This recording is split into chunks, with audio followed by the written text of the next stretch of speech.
ఎక్కువ సమయం లేదు.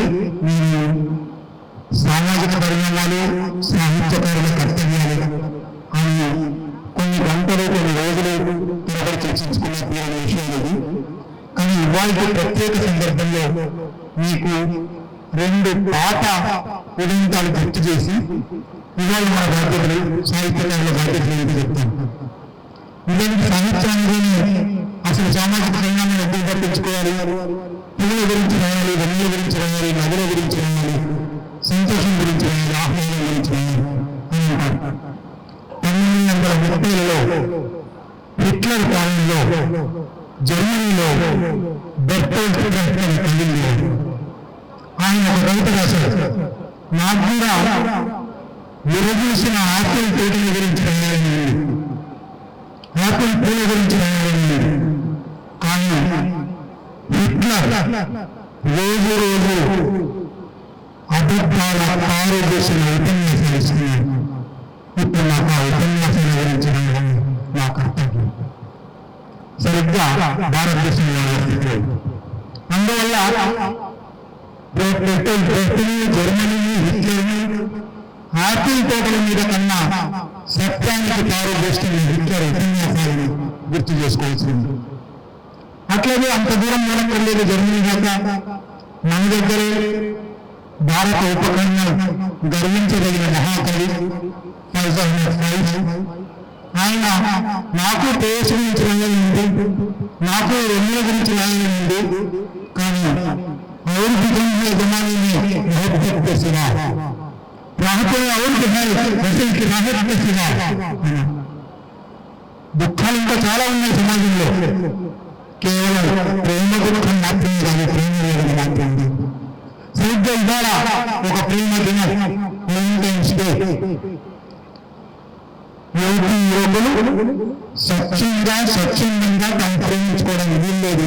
ఇది ఒక విదేశీ సంస్కృతి అనే పేరుతో వాళ్ళని బలవంతాన పట్టుకుంటారు, వాళ్ళు పెళ్లి చేస్తారు, వాళ్ళకు మంగళసూత్రం కల్పిస్తారు. అంటే ఎవరి సంస్కృతిని వాళ్ళు పాటించలేదు, తమకు ఇష్టం వచ్చిన సంస్కృతిని పాటించడానికి వీళ్ళు లేదు. ఒక వాతావరణం సత్యానికి తారు చేసే ఇతర ఉపన్యాసాలు ఇవాళ జరుగుతున్నాయి. లక్ష్మణ్ ప్రస్తావించాడు, కానీ నేను మళ్ళీ ఒకసారి కూడా చెప్తాను. ముఖ్యంగా సాహిత్యకారుల బాధ్యత గురించి చెప్పవలసి వచ్చినప్పుడు ఇవాళ కళ్ళు తెరిస్తే అనుక్షణం ప్రతిక్షణం అనేక దుష్పరిణామాలు సంభవిస్తున్నాయి. అది ఆర్థిక రంగంలో కావచ్చు, రాజకీయ రంగంలో కావచ్చు, సామాజిక సాంస్కృతిక రంగాల్లో కావచ్చు, కళ్ళ ముందర జరుగుతున్నాయి, పత్రిక తెరిస్తే జరుగుతున్నాయి. సాహిత్యకారుల బాధ్యత వాటికి స్పందించడం. సాహిత్యం అంటేనే స్పందించే గుణం ఉండదు. సాహిత్యకారులు తప్పకుండా స్పందించకుండా, సామాజిక ఘటనలకు స్పందించకుండా ఉండలేదు. మన కళ్ళ ముందర ఘటన జరిగిన ఒక ఘటన చెప్తాను. 2002లో ఒక ఇంట్లోకి జొరబడి ఒక స్త్రీ ముందర ఆమె కుటుంబ సభ్యులు 14 మందిని ఊచకోత కోశారు. ఆమె 2 ఏళ్ల పసిపాపను గోడకేసి చంపేశారు. ఇవన్నీ చేస్తున్నప్పుడు జై శ్రీరామ్ నినాదాలు ఇచ్చారు. గుర్తుపెట్టుకోవాల్సిన విషయం. కేసు జరిగింది. కేసు గుజరాత్ లో జరిగితే శిక్ష పడని నిందితులకు, నిరస్తులకు కాబట్టి బయట జరపాలన్నారు. బొంబాయిలో జరిగింది, మహారాష్ట్రలో జరిగింది. శిక్షలు పడ్డాయి, యావజ్జీవ శిక్షలు పడ్డాయి.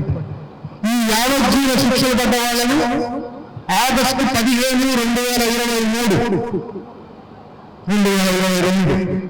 అమృతోత్సవం, 75 ఏళ్ళు వచ్చింది స్వాతంత్రం.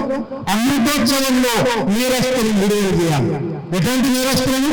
14 మందిని చంపిన నేరస్తులను, కళ్ళు ముందే 2 ఏళ్ల పసిపాపను నేలకు కొట్టి చంపిన నేరస్తులను, సామూహిక మానభంగం చేసిన నేరస్తులను, జై శ్రీరామని నినాదం ఇస్తూ నేరం చేసిన వాళ్ళని అమృతోత్సవం నాడు విడుదల చేస్తారు.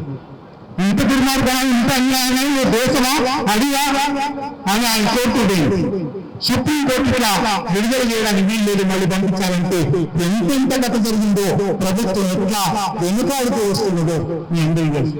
విడుదల చేయనప్పుడు వాళ్ళని విడుదల చేయగానే జైలు ముందరికి మేళతాళాలతో వెళ్ళి పూలదండలు వేసి రేపిస్టులకు పూలదండలు, హంతకులకు పూలదండలు. ఇది దేశం, ఇది సమాజం. ఇంతకుముందు మీ ఎంతమంది ఈ వేదిక మీద మళ్ళీ సంస్కృతం చెప్పాలి, మళ్ళీ పాఠకాలను పోవాలి, మళ్ళీ సూత్రాలను